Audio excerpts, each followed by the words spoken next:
They say a Luna's love is the strongest shield a pack has. But what happens when that shield is made of glass? I was just a servant in the Blackwood estate, invisible, unwanted, the girl who scrubbed the mud off their boots. I wasn't supposed to be the hero. I definitely wasn't supposed to touch the Alpha King's heirs. But when the nursery caught fire, and the woman wearing the crown was too busy with her secret lover to hear her own children screaming, I didn't think about rank. I ran into the flames. I didn't do it for a reward. I certainly didn't expect King Dominic to look at my burned skin and tell the world that I was the queen they had been waiting for. The night the Silver Creek pack almost lost its future, the moon was hidden behind a thick blanket of storm clouds. It was suffocatingly hot in the scullery, even with the windows cracked open. My name is Sienna. If you looked at the pack roster, you'd find me listed somewhere near the bottom, right between the kennel cleaners and the compost maintenance crew. I was 22, unmated, and according to the hierarchy, insignificant. That night, the Alpha King, Dominic Blackwood, was away at the northern border. There were rumors of rogue attacks near the Iron Mountains, and when Dominic left, the atmosphere in the pack house usually shifted from disciplined intensity to a nervous, jagged quiet. Everyone walked on eggshells around his mate, Tiffany. Tiffany was complicated. She was beautiful, undeniable in her blonde perfection, the daughter of a wealthy beta from the coast. She wore the title of Luna like a diamond necklace, something to be shown off, not something to work for. She insisted on being called Your Highness, even though pack law didn't require it. Sienna! The shriek came from the second-floor landing. I dropped my scrubbing brush and wiped my hands on my apron, sprinting up the stairs. You didn't keep Tiffany waiting.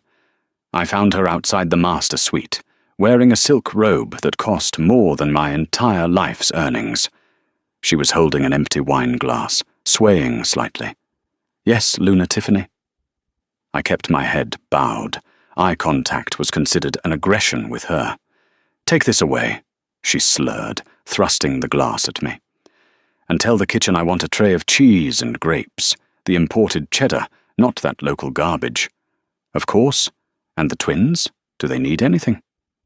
The twins, Leo and Sophie, were 4 years old. They were the Alpha's pride and joy, the only reason Dominic tolerated Tiffany's spending habits. Usually, a nanny watched them, but it was the nanny's night off. Tiffany had made a big show at dinner about how she wanted a mother bonding night with her cubs. Tiffany rolled her eyes. They're asleep. Finally. Little monsters wouldn't stop crying about their dad. I gave them some warm milk and shut the door. Don't go in there. You'll wake them up. Understood, Luna. I took the glass and headed down. But as I walked away, I smelled something that made my wolf, a quiet, timid creature named Hera, prick her ears up. It wasn't just the wine on Tiffany's breath. It was cologne, cedarwood, and musk. That wasn't Dominic's scent. Dominic smelled like rain and ozone. This was Caleb's scent. Caleb was the newly appointed Gamma, a man with a charming smile and eyes that lingered too long on women who weren't his mate. I paused on the landing. Tiffany giggled, a low, throaty sound, and the door to her suite clicked shut. The lock turned. I felt a knot of unease in my stomach. She was locked in her room with the Gamma while the Alpha King was at war, and the twins were down the hall in the nursery, alone. I went to the kitchen, prepared the tray, and tried to ignore the feeling of dread. It took me 20 minutes. When I came back up the service stairs, the hallway was dark. That's when I smelled it. At first, I thought someone had blown out a candle and the wick was smouldering. But then the scent changed. It grew sharper, acrid. It was the smell of burning synthetic fabric. My heart hammered against my ribs. I walked past Tiffany's door. I could hear music playing inside, loud, thumping bass that would cover up any noise from the hallway. I walked toward the nursery at the end of the hall. The smell got stronger. Smoke. No, I whispered.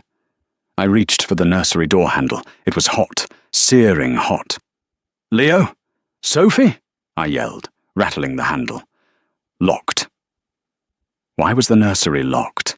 I didn't think. I didn't care that I was an Omega. I didn't care that breaking a door in the royal wing was punishable by the whip. I backed up and slammed my shoulder into the wood. It didn't budge. I could hear coughing inside now. Tiny, terrified coughs. "Mummy!" a small voice cried out. It was Sophie. "Tiffany!" I screamed, turning back toward the master suite. "Tiffany, the nursery! Fire!" I ran to her door and pounded on it with both fists. "Luna, Tiffany! Open up! The kids are in danger!" Nothing.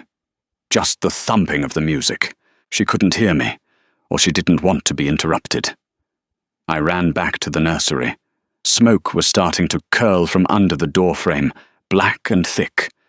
"Hera!" I mentally begged my wolf. "I need strength. Please." Usually, I was weak. I hadn't shifted fully in years because of malnutrition. But in that moment, a surge of adrenaline flooded my veins. I didn't shift, but I borrowed every ounce of power my wolf had. I kicked the door, right near the lock. Crack. One more time. I screamed as the wood splintered, and the door flew open. A wall of heat hit me like a physical punch. The nursery curtains had caught fire, probably an electrical short from the old heater near the window, and the flames had climbed the drapes, spreading to the ceiling. The room was filling with black smoke. "Leo! Sophie!" I dropped to my hands and knees, crawling under the smoke. The heat was blistering. My skin felt like it was shrinking, pulling tight across my bones. Sienna. I saw them. They were huddled in the corner under a blanket, clutching each other. Leo was trying to cover Sophie's face. I crawled to them. They were terrified, their eyes wide and streaming tears. "It's okay," I choked out, coughing as the smoke filled my lungs. "I've got you." I grabbed the blanket they were under, soaked it with the water from the pitcher on the nightstand, and threw it over them. I scooped Sophie up in my left arm and grabbed Leo with my right. "Hold on to my neck, Leo. Do not let go." The ceiling groaned. A beam, eaten away by the fire, was sagging directly above the door. We had to move. Now. I stood up, hunched over, shielding them with my own body. As I lunged for the doorway, the beam gave way. Crash! It missed us by inches, but sparks showered down on my back. I felt the fabric of my cheap uniform catch fire. I screamed, not for me, but because I was terrified the heat would reach the cubs. I threw myself into the hallway, rolling on the carpet to smother the flames on my back. The kids tumbled out of my arms, safe, coughing but unburned. I lay there for a second, gasping, the pain in my back radiating like 1,000 knives. The nursery was an inferno now. The alarms finally started blaring. And then Tiffany's door opened. She stumbled out, her robe disheveled, her hair messy. Caleb was right behind her, buttoning his shirt, looking pale as a ghost. Tiffany looked at the smoke. She looked at the twins sitting on the floor, covered in soot. She looked at me, lying face down, my back blistered, and my shirt burned away to reveal raw skin. She didn't ask if I was okay. She looked at Caleb, panic in her eyes. "If Dominic finds out I was with you while the nursery burned, he'll kill us. He'll literally tear our throats out." Caleb's eyes narrowed. He looked at me, then at the twins. "He won't know," Caleb whispered. "Get the girl out of here. You saved them, Tiffany. Do you understand? You saved them." My vision was blurring, but I heard every word. "Get up, rat," Tiffany hissed, grabbing my arm. Her perfectly manicured nails dug into my burns. I cried out, but my voice was a raspy croak. "Get to the servants' quarters. If you tell anyone you were here, I will tell the Alpha you started the fire." She dragged me toward the back stairs and shoved me. I tumbled down 3 steps, hitting the wall. As I lay there in the dark, barely conscious, I heard her screaming at the top of her lungs, putting on the performance of her life. My babies! Oh God, my babies! Someone help! I pulled them out! I saved them! Pain has a way of distorting time. I didn't know how long I lay at the bottom of the service stairs. It might have been minutes. It might have been an hour. I eventually dragged myself to my small room in the basement. I didn't have healing salves. I didn't have painkillers. I had a jar of aloe vera gel I'd bought at the dollar store. I stripped off the remnants of my shirt. Peeling the fabric away from the burns made me almost pass out, and slathered the gel on my back. I wrapped myself in a loose cotton sheet and huddled on my cot, shivering. Outside, I could hear chaos, fire trucks, shouting, the howling of wolves. Then, the atmosphere changed. It wasn't a sound, it was a pressure. An immense, crushing weight settled over the estate. The Alpha King was home. I could feel Dominic's aura from 3 floors down. It was a mix of pure rage and terrified grief. It felt like a thunderstorm trapped inside a bottle. I wanted to stay hidden. Tiffany had threatened me, and a Luna's word, even a lying one, usually trumped an Omega's truth. But my wolf, Hera, was restless. He needs to know, she whispered in my mind. He is mourning a lie. I can't, I whispered back. She'll kill me. He is your alpha, and those were his cubs. I closed my eyes, trying to sleep, but then the door to the servants' quarters banged open. Everyone out! Now! It was the head beta, Marcus. The king demands an assembly in the great hall, every single soul, no exceptions. I groaned as I stood up. The movement stretched the skin on my back, sending fresh waves of agony through my spine.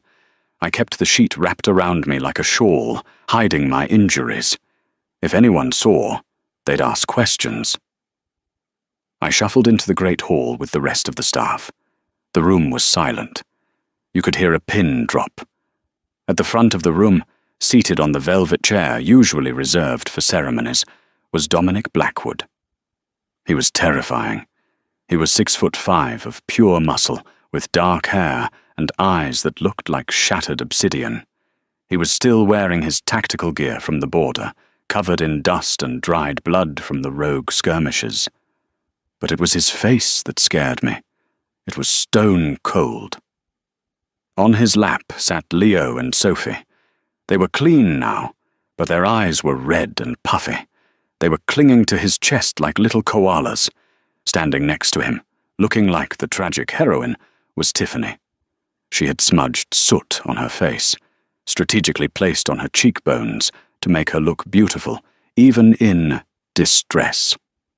She had wrapped a bandage around her arm, though I knew for a fact she hadn't been touched by a single flame. Caleb stood behind the throne, looking at the floor. "My pack," Dominic's voice boomed. It wasn't loud, but it vibrated in the floorboards.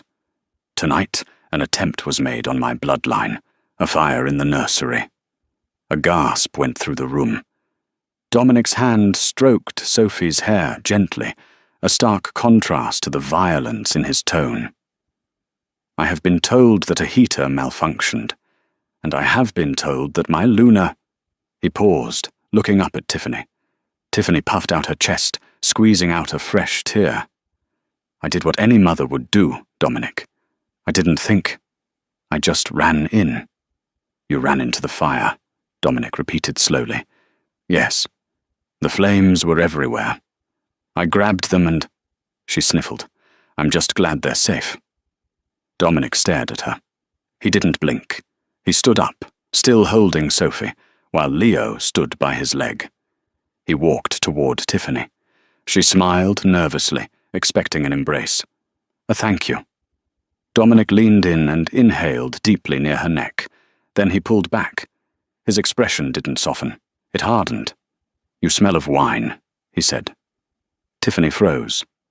I had a glass to calm my nerves after, And you smell of expensive French soap, Dominic continued, and fresh makeup. Dominic, I cleaned up before coming down, but you do not smell of smoke, Dominic growled. The sound was so deep, it triggered the submissive instinct in every wolf in the room.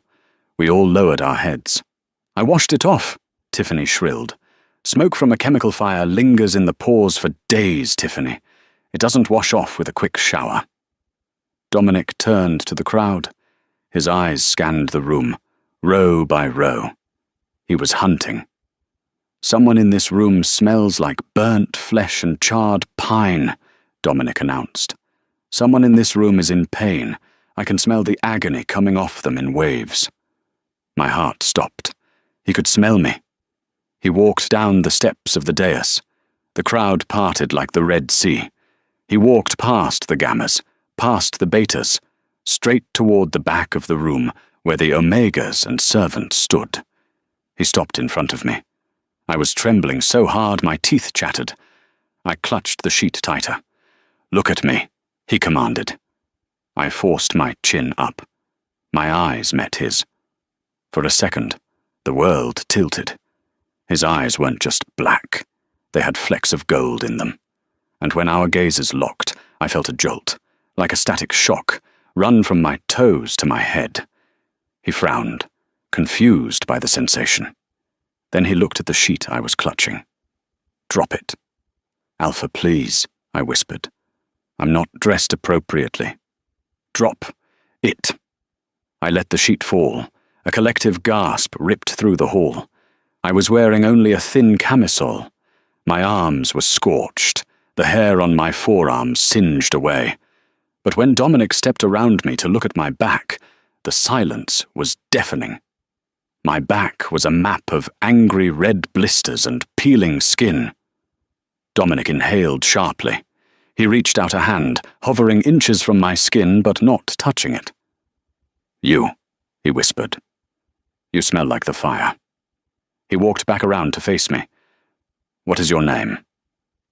"Sienna, my king." "Sienna." He tested the name on his tongue. He looked at Tiffany, who was now pale, her fake soot standing out starkly against her white skin. "Tell me what happened, Sienna," Dominic said softly. "And if you lie to me, you will leave this pack tonight." I looked at Tiffany. She made a subtle slicing motion across her throat with her finger. But then I looked at Leo. The little boy was staring at me. Suddenly, he pointed a chubby finger at me. "Daddy!" Leo shouted. "That's the lady!" Dominic looked down at his son. "What lady, Leo?" "The lady who made us a tent. The lady who carried us." Leo ran over to me and hugged my leg. The contact hurt my burns, but I didn't flinch. "She smells like cookies, not wine like Mommy." The truth hung in the air, heavy and undeniable. Dominic turned slowly to face Tiffany. The temperature in the room seemed to drop 10 degrees. "Tiffany," Dominic said, his voice terrifyingly calm. "Why does my son say this woman saved him, when you just claimed the glory for yourself?" "He's a child. He's confused by the smoke inhalation," Tiffany screamed, pointing at me. "She's lying. She probably started the fire to play the hero. She's just a dirty Omega." Dominic looked at Caleb. "Gamma Caleb.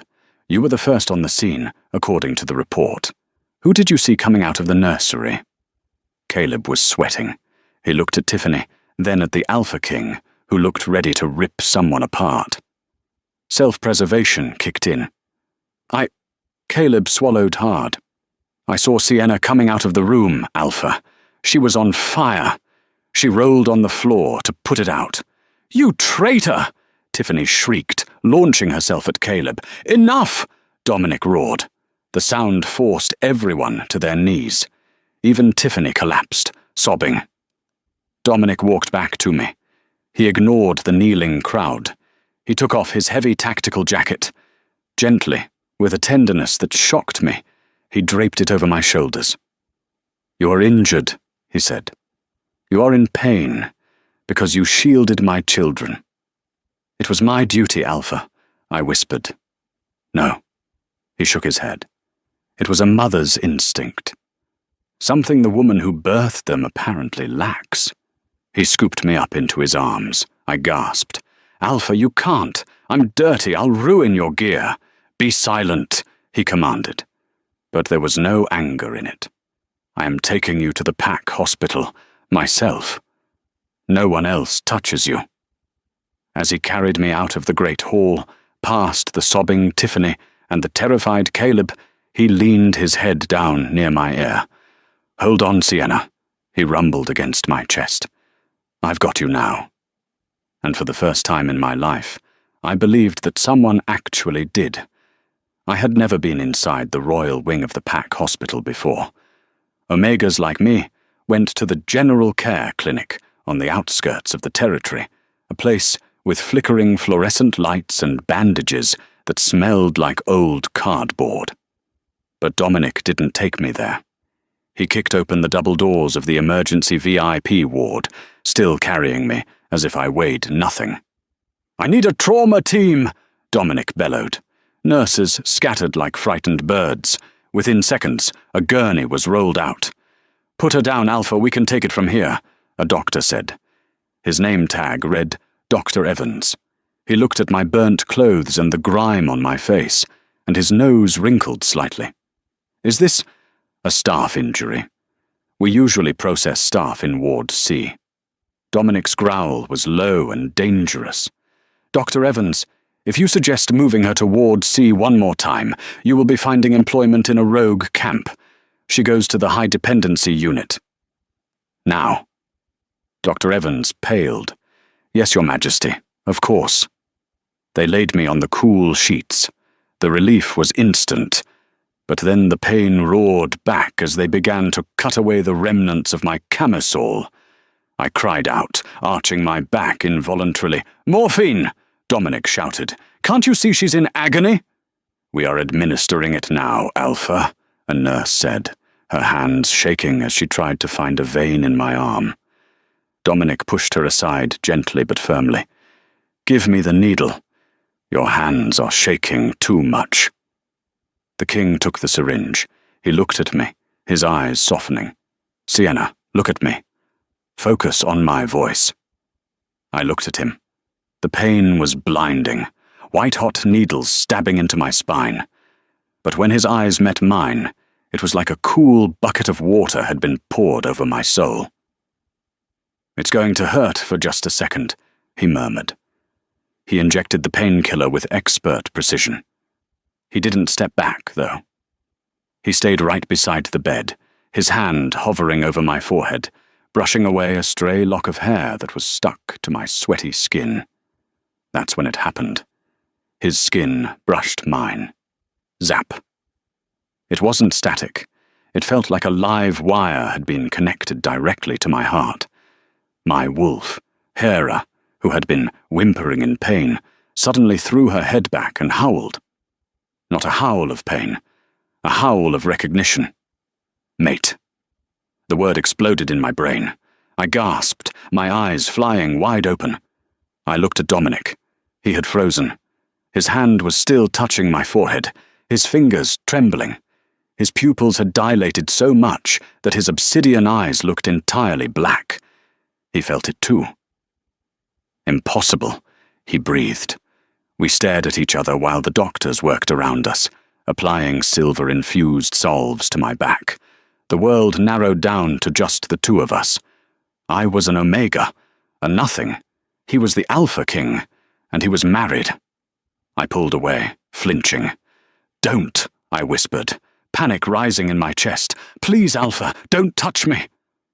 If Tiffany found out we were fated mates, she wouldn't just fire me. She would have me hunted for sport. Dominic looked confused, hurt flashing across his face. "Sienna, did you feel that?" I felt nothing. I lied, tears leaking from the corners of my eyes. "Just pain. Please let the doctors work." Dominic stared at me for a long moment, searching my face. He knew I was lying. A wolf cannot hide a bond from another wolf, especially not a king. "Clear the room," Dominic said quietly. "Alpha, We aren't finished dressing the wounds. Dr. Evans started. "Clear the room!" Dominic roared. The staff fled. The door clicked shut. We were alone. The only sound was the steady beep of the heart monitor, which was racing because I was terrified. Dominic walked around the bed. He looked like a man who had just seen a ghost. "I have been with Tiffany for 5 years," he said, his voice rough. "It was a political match. Her father, Councilman Sterling, controls the grain supply from the west. I needed the alliance. I thought the moon goddess had just forgotten me, that I didn't have a true mate." He reached out, taking my hand. I tried to pull it back, but he held on. The sparks flew again. Stronger this time, warm, comforting. It felt like home. "You are not a servant," he whispered, bringing my dirty, soot-stained hand to his lips. "You are my queen." "I can't be," I sobbed. "Dominic, please. Tiffany is the Luna. The pack expects her. I'm just Sienna. I clean the floors." "You walked into fire for my blood," Dominic said fiercely, while she drank wine and slept with my Gamma. "Do you think I care about titles? Do you think I care about pedigree?" He leaned in close, his forehead resting against mine. "The moment I walked into that hall and smelled you, my wolf went crazy. I thought it was just gratitude, but this is why I couldn't stop looking at you." "What are you going to do?" I asked, my voice trembling. "I'm going to fix this," he vowed. "Sleep now, Sienna. When you wake up, you will never scrub a floor again." The morphine finally pulled me under. The last thing I felt was the Alpha King of the West Coast kissing my forehead and sitting in the uncomfortable plastic chair next to my bed, refusing to leave his post. I woke up to the smell of lavender and expensive coffee. I wasn't in the hospital room anymore. I was in a bed that was bigger than my entire apartment in the servants' quarters. The sheets were silk, cool against my skin. I tried to sit up, and a sharp pull on my back reminded me of the burns, but the pain was dull now, manageable. The werewolf healing factor, boosted by the king's proximity, was working fast. "Careful," a soft voice said. I looked over. A young nurse, Sarah, was standing there with a tray of food, real food, pancakes, fruit, eggs. "Where am I?" I rasped. "The guest suite in the royal wing," Sarah said, smiling. She didn't look at me with the usual disdain people reserved for Omegas. She looked at me with awe. "King Dominic carried you here himself this morning. He said the hospital air was too stale." I looked around. This room was right next to the Alpha's bedroom. "Where is he?" "He's in the throne room," Sarah whispered, her eyes widening. It's bad, Sienna. Tiffany is there, and her father, Councilman Sterling, just arrived by helicopter." My stomach dropped. Councilman Sterling was one of the most powerful wolves on the continent. He could ruin packs with a stroke of a pen. "I need to go there," I said, pushing the covers off. "You can't. You need to rest. Help me up, Sarah, please." She hesitated, but then nodded. She helped me into a soft, loose-fitting linen dress that wouldn't irritate my back. I walked slowly down the grand hallway. I could hear the shouting before I even reached the double oak doors of the throne room. "An absolute disgrace!" That was a booming, unfamiliar voice. "Sterling, the disgrace is standing next to you, Councilman." That was Dominic. His voice was cold steel. I pushed the heavy door open just a crack and slipped inside. I stayed in the shadows behind a large pillar. The scene was tense. Dominic sat on his throne, looking bored, but lethal. Tiffany was standing next to an older man in a grey suit, Councilman Sterling. She was crying, playing the victim again.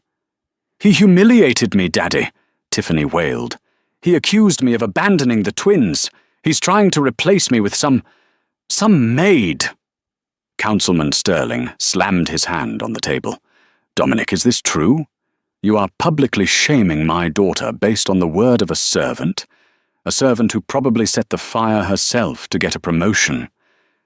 "The investigation is already complete," Dominic said calmly. He tossed a file onto the table. The fire started from a heater, but the lock on the nursery door, the digital logs show it was engaged from the outside at 8 Ganwa p.m. by Tiffany's biometric thumbprint. The room went silent. "She locked them in so they wouldn't interrupt her evening with Gamma Caleb," Dominic continued, "who, by the way, has already confessed everything in the dungeon. He's quite talkative when he's facing exile." Tiffany's face went white. "That doesn't matter," Sterling sputtered, shifting tactics. "She is the Luna. She wears the mark. If you cast her aside, Dominic, I will pull the funding for the Western Rail line. I will sanction your trade routes.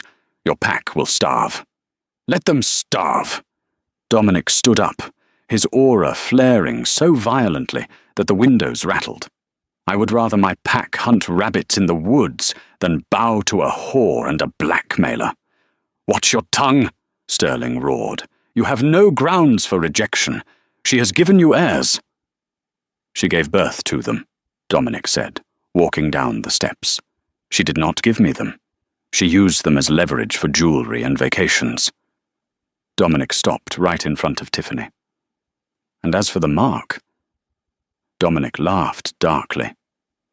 "Tiffany, tell your father why the lunar mark on your neck never fully formed. Tell him why it's always looked like a faint bruise." Tiffany covered her neck with her hand. "Don't. Tell him." "Because we aren't mates," Tiffany whispered, looking at the floor. "What?" Sterling looked at his daughter. "You told me you were fated." "She lied," Dominic said. "She used a witch's glamour to fake the scent of a mate. I was young. I was eager to secure the alliance, and I ignored my wolf's instincts. But the mark never takes fully unless the bond is real. I have felt nothing for 5 years. Just duty." Dominic turned to the crowd of elders watching. "But last night," Dominic's voice softened, "I felt it." He turned and looked directly at the pillar where I was hiding. He knew I was there. He had smelled me the moment I entered. "Come out, Sienna." My legs felt like jelly. I stepped out of the shadows. Every eye in the room turned to me. I wasn't wearing a crown or a ball gown. I was wearing a plain linen dress, barefoot, with burn cream on my face. But Dominic looked at me like I was the sun. "This," Dominic said, holding his hand out to me. I walked forward, trembling, and placed my hand in his. "This is what the bond feels like, Sterling. It's not a business deal. It's a soul." Dominic pulled me to his side. He looked at Tiffany. "Tiffany Sterling, I, Dominic Blackwood, Alpha of the Silver Creek Pack, reject you as my Luna and as my mate." Tiffany screamed as if she had been slapped. She fell to her knees, clutching her chest. Even without a true bond, the rejection of an Alpha King was physically painful. "Get her out of my sight," Dominic commanded the guards. "And take her father with her. If he wants to sanction us, let him try. I have found my true Luna, and she has more fire in her blood than your entire bloodline." Councilman Sterling looked at me with pure hatred. "You've made a mistake, Dominic. This isn't over. You chose a servant over an empire. You'll pay for this." "The bill is due whenever you like," Dominic smirked. As the guards dragged a screaming Tiffany and a cursing Sterling out of the hall, the room settled into a stunned silence. Dominic turned to me. He gently touched my cheek. "Are you okay?" he whispered, ignoring the hundreds of people watching. I looked at the crowd. They were looking at me. Not with disgust anymore, but with curiosity and fear. "They are waiting for you," Dominic said. "Waiting for what?" "For their queen." He knelt. The Alpha King knelt in front of me, in front of his whole court. "Sienna," he said, loud enough for everyone to hear. I can't offer you a peaceful life. I have enemies. I have wars to fight. And now we have a very angry councilman coming for us. But I promise you this. No one will ever lock a door on you again. Will you accept me?" I looked at the man who had saved me from the invisible life I was living. I looked at the wolf who recognized my soul. "I accept you, Dominic," I whispered. He stood up and kissed me. It wasn't a gentle, fairy tale kiss. It was fierce, possessive, and full of promises. The crowd erupted into howls. But as he held me, I looked over his shoulder toward the open doors. I saw a shadow lingering in the hallway, a woman with red hair, watching us. She was smiling, but it wasn't a happy smile. It was the smile of a predator waiting for the right moment to strike. I blinked, and she was gone. I didn't know who she was, but I had a feeling that Tiffany and her father were the least of our problems. The king had found his mate, yes, but in the shadows of the Silver Creek pack, something much darker than political blackmail was waking up, and it wanted my cubs. They say the honeymoon phase lasts a month. Ours lasted about 12 hours. The morning after the rejection, the reality of Councilman Sterling's threat hit us like a freight train. I was in the kitchen. Old habits die hard, trying to make breakfast for Leo and Sophie because they refused to eat anything the chefs made. They were traumatized, clinging to me, terrified of loud noises. Dominic walked in, and he looked like he had aged 10 years overnight. "Put the spatula down, Sienna," he said gently, rubbing his temples. "You're the Luna now. You don't cook." "It keeps me calm," I said, flipping a pancake. "What's wrong?" Sterling made good on his threat. He owns the trucking union that supplies 80% of our grain and meat. He's halted all shipments to Silver Creek. We have reserves for maybe 2 weeks. After that, the pack goes hungry. I froze. A hungry pack is a dangerous pack. Instincts take over. Hierarchy crumbles. "He's trying to starve us into submission," Dominic growled. "He wants me to crawl back to him and beg for Tiffany's return." "Don't you dare," I said, turning around. "I won't, but the pack is already whispering. They're saying this is your fault, that an Omega Luna brings bad luck." I felt a sting of shame, but I pushed it down. I wasn't the scared girl in the scullery anymore. I had a mate who looked at me like I was his world, and I had 2 little kids eating blueberry pancakes who called me Mama Sienna. "Let me see the ledgers," I said. Dominic blinked. "What?" "I worked in the kitchens for 6 years, Dominic. I know where the food comes from. I know who wastes it. And I know who we don't buy from." He hesitated, then handed me his tablet. I scrolled through the supplier list. "Here," I pointed. "The River Run pack." "They are a small pack," Dominic dismissed. "Fishermen. They don't have enough to feed an army like ours." "No, they don't have volume," I corrected him.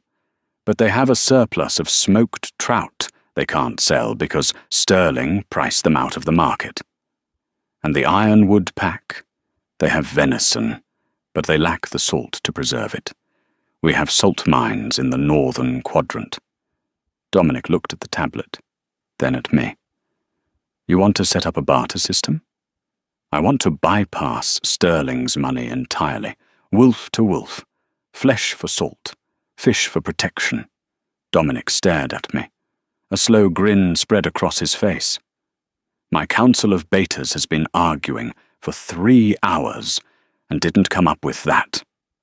Your council of betas has never had to budget a grocery bill on minimum wage," I said dryly. "We implemented the plan that afternoon. It worked. But Sterling wasn't done with us. 3 days later, a black sedan pulled up to the estate. I was in the garden playing tag with the twins. Leo was laughing, a sound I hadn't heard in weeks, when the car door opened. A woman stepped out.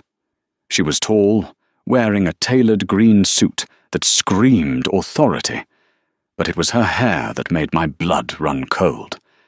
It was a deep, violent red, like dried blood. It was the woman I had seen in the shadows. "Who are you?" I asked, stepping in front of the twins. She smiled. It didn't reach her eyes. "I am Mara. The council has sent me as a child welfare auditor." "We don't need an auditor," I said, my voice shaking slightly. "On the contrary," Mara purred, walking closer. She smelled like herbs and rot, something ancient. The Alpha King rejected the biological mother and installed a servant in the nursery. The council is concerned about the heir's safety. I am here to observe. If I deem you unfit, I have the authority to remove the children. My wolf snarled in my head. Threat. Dominic came storming out of the house, his beta, Marcus, flanking him. "Get off my land," Dominic barked. Mara held up a piece of paper, stamped with the council seal. "Official business, Alpha. Touch me, and it's a declaration of war against the entire ruling council. You're already starving. Can you afford a war too?" Dominic's jaw tightened. He looked at me, helpless. If he attacked her, Sterling would have the excuse he needed to send in the military. "She stays," Dominic spat. "But she stays in the guest wing, and she does not touch my children." Mara bowed mockingly. "As you wish." For the next week, Mara was a ghost in the house. She watched everything. When I bathed Sophie, she stood in the doorway taking notes. When I fed Leo, she checked the temperature of the food. But it was worse than just observation. I started finding things. A dead crow on the nursery windowsill, a doll with its head twisted off under Leo's bed. "She's doing this," I told Dominic one night in bed. "She's trying to frame me as negligent, or she's trying to scare the kids." "I can't prove it," Dominic said, frustration radiating off him. "She's careful. She masks her scent. If I kill her without proof, I lose the pack." "She's not just an auditor, Dominic," I whispered. "She smells like magic." Dominic stiffened. "Witches haven't been seen in these lands for a century." "Well," I said, looking at the moon outside our window, "I think one just moved into the guest room." 2 weeks later, the trade routes I had set up were thriving. The pack was fed. The morale was high. To celebrate, Dominic announced a harvest moon feast. It was my first official event as Luna. I was terrified. I wore a dress Dominic had bought for me, midnight blue velvet that hugged my curves. I didn't cover the scars on my back. I wore them openly. When I walked into the banquet hall, the pack didn't sneer. They bowed. They knew I had taken the fire for their future alphas. The night was going perfectly. The wine flowed, the music played. Even Mara was sitting quietly at the end of the high table, sipping water. Then, the toast began. Dominic stood up, raising his goblet. "To Sienna," he said, his voice ringing out. "The woman who saved us." He drank. The pack drank. I raised my glass, but before I could sip, Hera, my wolf, screamed in my head. "Poison!" I slapped the goblet out of Dominic's hand. It shattered on the floor. "Sienna?" Dominic frowned, looking at the spilled wine. But it was too late. He had already swallowed half of it. Across the room, wolves started coughing. Then, the coughing turned to growling. It wasn't normal growling. It was the sound of a wolf losing its human mind. A beta near the door ripped his shirt off, shifting into a massive grey wolf right in the hall. He didn't wait. He lunged at his own mate, teeth snapping at her throat. "Chaos!" someone screamed. "They're going feral!" "Dominic!" I grabbed his arm. He was swaying. His eyes were flashing rapidly between obsidian and a glowing, sickly red. Sweat poured down his face. "Run!" he choked out. "Sienna, run away from me." "No, I can't." "Hold it." He fell to his knees, clutching his head. A roar ripped from his throat, a sound so primal it shattered the windows. The toxin wasn't meant to kill them. It was a frenzied drug. It stripped away the humanity, leaving only the beast, and alpha blood was the most potent. If Dominic shifted now, in this state, he would massacre everyone in the room. I looked down the table. Mara was standing up. She wasn't chaotic. She was smiling. She walked calmly toward the side door, the door that led to the nursery, the kids. She had distracted the entire pack with madness so she could take the airs. I had a choice. Stay and try to help Dominic, or save the cubs. I looked at Dominic. He was on all fours, his bones cracking as the shift began. He looked at me, and for a second there was no recognition. Just hunger. "Guard!" I screamed at the only guard who hadn't drunk the wine, a young kid named Elias. "Lock the alpha in the cellar. Use the silver chains. Do it now!" "But Luna, do it!" I commanded, using the Luna voice for the first time. The power of it knocked the wind out of me. But Elias obeyed. He tackled Dominic, dragging the struggling, shifting King toward the reinforced panic room.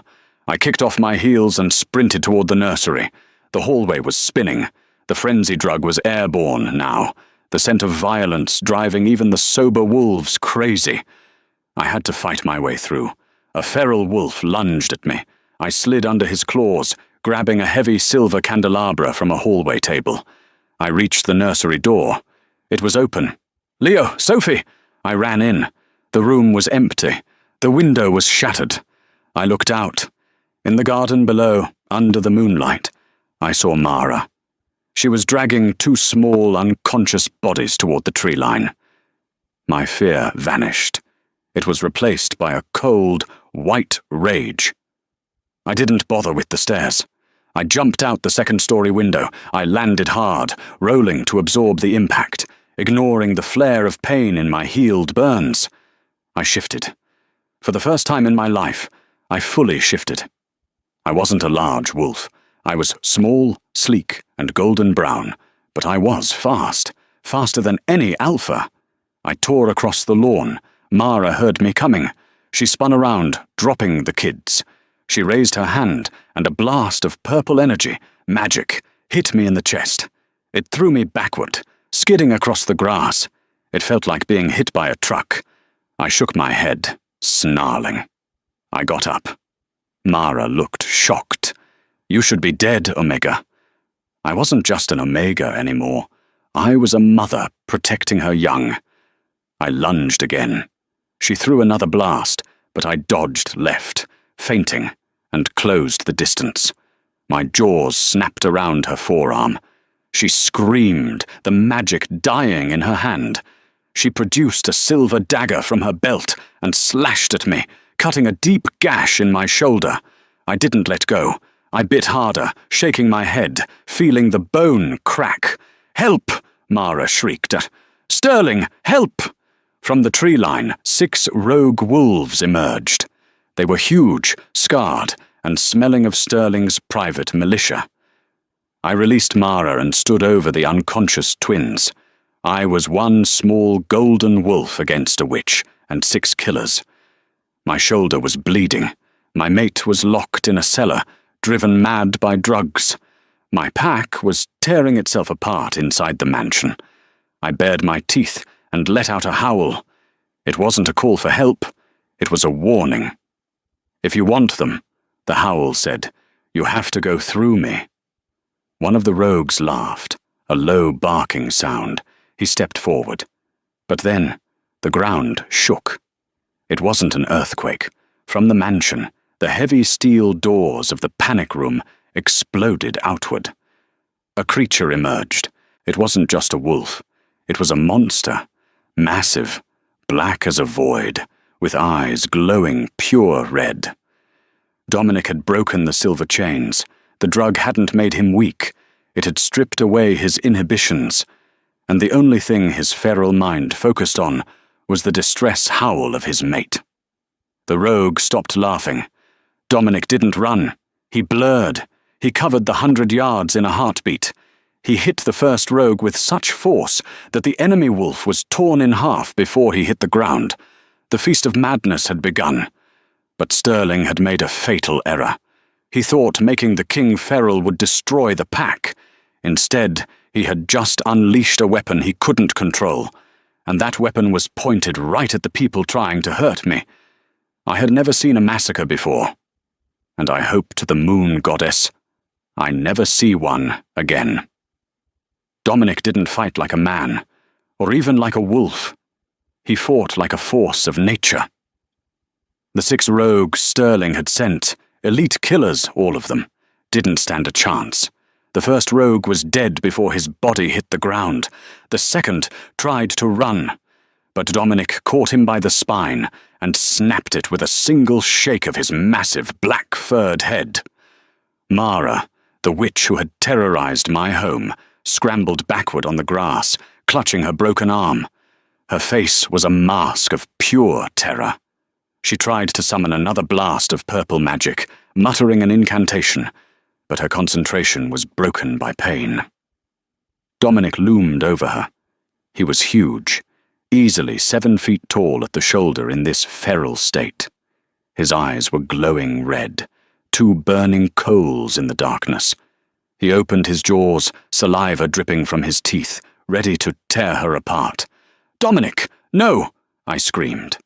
If he killed her, we lost our witness. We lost the proof that Sterling was behind the attack. I shifted back into my human form. It was a risk. I was naked, shivering in the cool night air, bleeding from my shoulder. But I needed my voice. "Dominic, stop!" The giant black wolf froze. He turned his head slowly toward me. My heart hammered against my ribs. Those red eyes held no recognition. The frenzy poison had stripped away his logic, his memory, his love. All that was left was the instinct to kill anything that moved. He growled, a low, rumbling sound that vibrated in my chest. He took a step toward me. Behind me, the twins began to stir. Leo sat up, rubbing his eyes. "Daddy?" Leo whispered. Dominic's ears twitched. He snarled, crouching low, muscles bunching in his hind legs. To him, we weren't his family. We were just another set of heartbeats to be silenced. He lunged. I didn't run. I didn't fight. I dropped to my knees. I bowed my head, exposing my neck, the ultimate sign of submission. It was the only way to speak to an alpha's instincts when his mind was gone. "I am yours," I whispered, closing my eyes. "I am your mate. These are your cubs. Protect us." I felt the heat of his body as he landed inches from me. I felt his hot breath on my exposed neck. I smelled the copper scent of blood on his muzzle. The growling stopped. For an eternity, there was silence. Then I felt a rough, wet tongue lick the wound on my shoulder. The red glow in his eyes faded, replaced by the deep, familiar obsidian. He let out a whine, a sound of confusion and heartbreak. He nudged my cheek with his nose, then collapsed onto the grass, his massive body convulsing as the adrenaline crash hit him. "Sienna!" It was Marcus, the head beta. He came running from the house, followed by a dozen guards who had managed to fight off the effects of the poison. "Get the king to the medical wing," I ordered, my voice cracking, "and put that witch in the iron cells. If she dies, I will hold every single one of you responsible." I looked down at Dominic's unconscious form. He had saved us. But looking at the destruction in the garden, I knew the war wasn't over. Sterling was still out there, and I was done playing defense. 3 days later, the Grand Council convened in our territory. Usually the council meets in the neutral lands of the central capital, but I had refused to travel. I told them that if they wanted to discuss the incident at Silver Creek, they could come to the scene of the crime. I sat on the Luna's throne next to Dominic. He was pale, still weak from the toxin, his hands trembling slightly. The antidote had worked, but the guilt was eating him alive. He kept looking at my bandaged shoulder, blaming himself for not being there sooner. Across the room sat Councilman Sterling. He looked smug. He was flanked by high-priced lawyers. "This is a farce," Sterling announced, checking his gold watch. "My daughter was rejected without cause. My trade routes were blocked. And now, Alpha Dominic accuses me of treason. Where is the proof? All I see is a pack that descended into drug-induced madness during a party. Clearly Dominic cannot control his people." The head elder looked at Dominic. "King Dominic, the accusation is grave. You claim Sterling hired a witch to poison your pack and kidnap your heirs, but without evidence." "We have the witch," Dominic rasped. "A coerced confession from a prisoner means nothing," Sterling's lawyer interjected smoothly. "She will say anything to stop the torture." Sterling smirked at me. It was a look that said, "I win. You're just a servant. You can't beat money." I stood up. "Sit down, child," Sterling sneered. "The Alphas are talking." "I am not a child," I said, my voice projecting across the silent hall. "And I am not just a servant. I am the Luna of Silver Creek, and I brought something better than a confession." I pulled a small remote from the pocket of my blazer. "When Mara moved into our house," I said, looking at the elders, "she was very careful. She checked for bugs. She checked for cameras in the vents. She was a professional." I pressed a button. A large screen descended from the ceiling. "But she didn't check the teddy bear," I said. On the screen, grainy footage appeared. It was the nursery. The timestamp was from the night of the party, just hours before the attack. In the video, Mara was pacing the room, holding a phone to her ear. "Yes, Councilman Sterling," Mara's voice came through the speakers, clear as a bell. "The frenzy poison is deployed. It's in the wine. Dominic will tear the pack apart. I'll grab the cubs while he's distracted. Yes, I know the deal. You get the king deposed for incompetence, Tiffany gets reinstated as regent, and I get the Western magic ley lines. Don't worry. The Omega will be dead before sunrise." The room went deathly silent. I paused the video on Sterling's name. I looked at the councilman. His smugness was gone. His face was a shade of grey I had only seen on corpses. "Technological evidence is admissible in high crimes," I stated, quoting the law book I had spent the last 3 nights memorizing. "Conspiracy to commit regicide, attempted kidnapping, use of forbidden dark magic." The head elder stood up. His face was thunderous. "Guards!" the elder commanded. Sterling tried to run. He made it 2 steps before Dominic's guards tackled him. They didn't hold back. I heard his nose break as they slammed his face into the marble floor. "You can't do this to me!" Sterling screamed, blood pouring from his face. "I am a councilman. I own this region." "You own nothing," Dominic said, standing up. His strength seemed to return in that moment. "You are stripped of your title. Your lands are forfeit to the crown, and you will spend the rest of your miserable life in the deep mines, digging for the salt you tried to deny my pack." As they dragged him away, Sterling locked eyes with me. "She's a nobody," he shrieked. "She's just a maid." "I am the queen," I replied calmly. And then he was gone. And that is the story of how I went from the scullery maid to the Alpha Queen of the Silver Creek Pack. It wasn't easy. I have the scars on my back to prove it. But looking at my family now, safe and happy, I know that every burn, every tear, and every battle was worth it. It just goes to show that your rank, your job title, or where you come from doesn't define your worth. A true alpha isn't the one with the crown. It's the one who runs into the fire when everyone else is running out.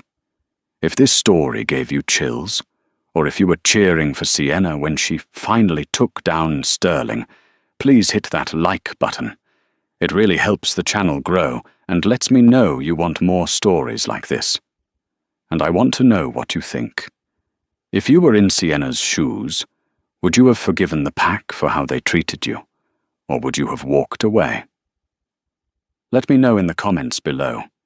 Don't forget to subscribe and turn on the notification bell so you never miss a chaotic werewolf confession. Until next time, stay wild.